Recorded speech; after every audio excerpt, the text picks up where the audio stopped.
Sup, dudes? I'm Joshua Orro, the Mustang Prince, and welcome to Mustang Prince Orro Reports. Hey, do you guys know what most folks like to do during the summer? Well, several folks like to go to the beach and surf some hang-tang waves. Speaking of which, let's talk about a surfing movie that Sony gave us in 2007, Surf's Up. Now, in this movie, surfing means everything to teenage penguin Cody Maverick. Followed by a documentary film crew, he leaves his home in Antarctica for Pangu Island, site of the Big Z Memorial Surf-Off. Cody wants to be respected and admired, and he believes that winning the competition will bring him what he craves. However, an encounter with washed-up surfer Geek teaches Cody about what is truly important. Now, personally, this film was a really hang-ten movie. Plus, this movie felt more like a documentary with all the interviews and commentary throughout the film. Also, the animation is really fantastic, and the voice acting is great too. Shia LaBeouf, Zooey Deschanel, Dietrich Bader, Jeff Bridges, John Hader, and James Woods all do an amazing job voicing their characters. So, with all that said, this film gets a rating of 100%, even if there were a few gross-out humor and inappropriate language in this movie. Now imagine my surprise when I found out news of a sequel in the works. Well, I was kinda interested, but just last year, I've heard word from Count CGI and a certain crazy hobo that WWE wrestlers will be involved with it, which I've heard has upset a lot of Surf's Up fans. But let's see what I think of it. Released to DVD on January 17th, 2017, the movie is Surf's Up 2 WaveMania.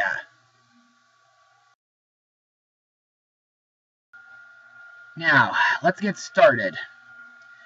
Cody Maverick returns and teams up with the Hang 5 crew to find a mysterious surfing location known only as the Trenches, which is alleged to be a spot that has some of the biggest waves in the entire world. Now, what do I think of this movie? Well, to be honest, I enjoyed it. Sure, it's not better than the original, but it's a much better film than what DreamWorks gave us this year. But now, let's move on to Mustang notes. Since the release of the original, Mario Cantone, John Hader, and Shia LaBeouf from the first film have mentioned the possibility of a sequel several times. On March 1st, 2016, Sony Pictures Entertainment announced that it had partnered with WWE Studios for a Surf's Up sequel. Henry Yu was hired as director of the film, making this his directorial debut, while Abdul Williams was tapped to write the screenplay. The film was animated by Rainmaker Entertainment. The project was initiated by WWE, which inquired with Sony for a possible project that would help expand their brand and reach a new generation of audiences. According to Yu, WWE thought that Surf's Up had a really fun vibe. It's really lighthearted. It's got a lot of goofy, cartoony fun.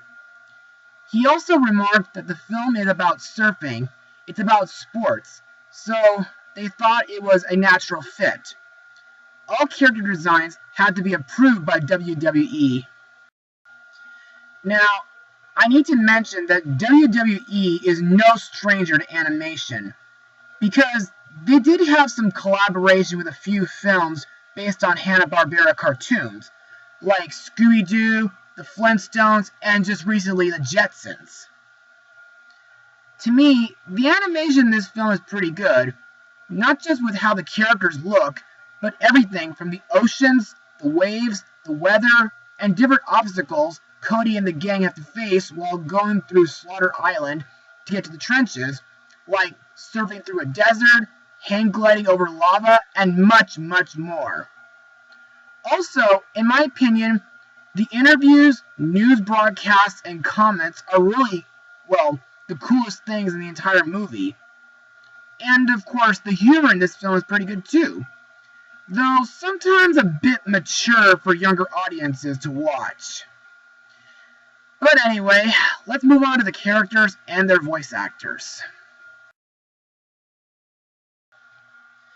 Our main lead, Cody Maverick, is, this time, voiced by Jeremy Shada,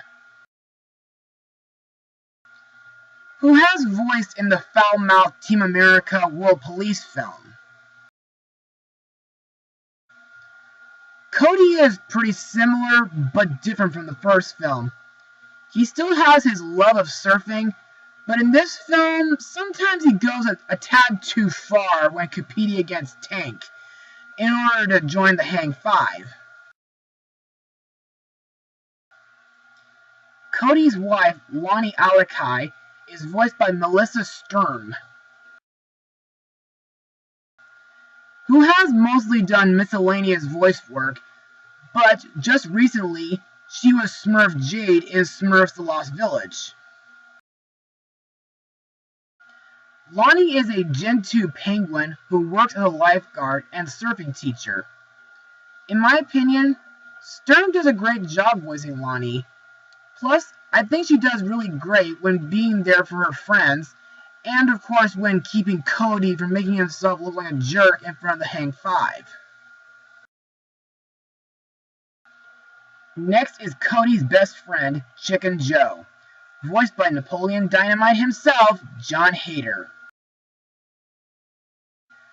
who was also in Blades of Glory and Wolf Before Mickey. This chicken hasn't changed a bit. Joe is still such a groovy, laid-back surfer. Plus, he's one character I would definitely make friends with, due to the fact that he is my favorite character in the Surf's Up movies. Next is Tank the Shredder Evans, a Gen 2 penguin and Cody's rival, voiced by Diedrich Bader, whom I know from the Country Bears and Dinotopia Quest for the Ruby Sunstone. This guy is still as much a jerk as he was in the first film, but as the film goes on, it seems that Tank isn't as bad as Cody thought anymore. But the one thing that really bugs me about him is that he treats his trophies and surfboards like ladies. Finally, we come to the Hang Five, voiced by the WWE wrestlers John Cena, The Undertaker, Triple H, Paige, and Vince McMahon. To me, even though I'm not too much a fan of wrestling, these guys are really hardcore, and I think their surfing abilities are really radical. Also, I think The Undertaker is really intense out of all the other wrestlers. And now, let's move on to my final words. Overall, Surf's Up 2 WaveMania is not a great sequel, but it was still very hardcore and entertaining. The animation does do the first film justice, the surfing scenes and obstacles are intense and awesome, and even if some of my favorite characters from the first film like Big Z are absent here, I still liked the use of the WWE wrestlers in this film. However, as mentioned earlier, there are a few jokes that can be very inappropriate and mean-spirited for younger children. But if you can ignore all that, this is still a movie that deserves a watch. So, I give this film a rating of 70% out of 100. Well, that's all for today, dudes. Be sure to... My phone has informed me that Father's Day is coming up pretty soon, and my family and I are going to be staying at Morro Bay during that weekend. I guess if I work really hard and fast, I can get a Father's Day blog up by the time I have to leave. So, be sure to join me next week for my next blog. Mustang Power.